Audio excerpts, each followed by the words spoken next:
एक दिन गौतम बुद्ध अपने शिष्यों के साथ एकदम शांत बैठे हुए थे।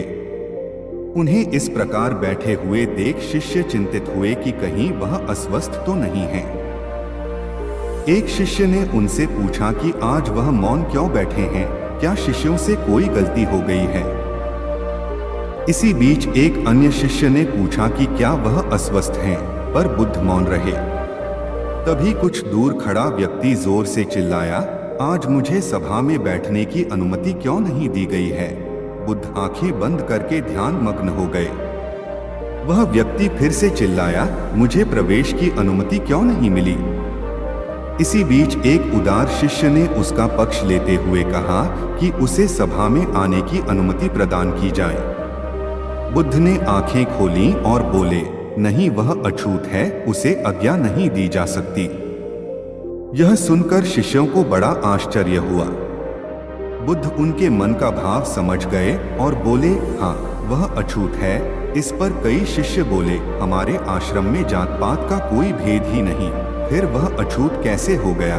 तब बुद्ध ने समझाया, आज वह क्रोधित होकर आया है। क्रोध से जीवन की एकाग्रता भंग होती है।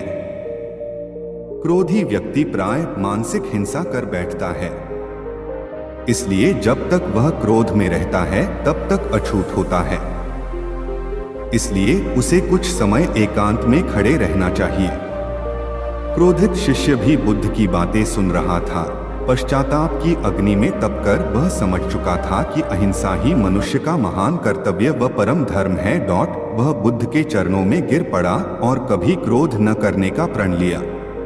शिक्षा आशय यह है कि क्रोध के कारण व्यक्ति अनर्थ कर बैठता है और पश्चाताप उसे बाद में होता है, जिसका कोई लाभ नहीं मिलता। इसलिए हमें क्रोध नहीं करना चाहिए।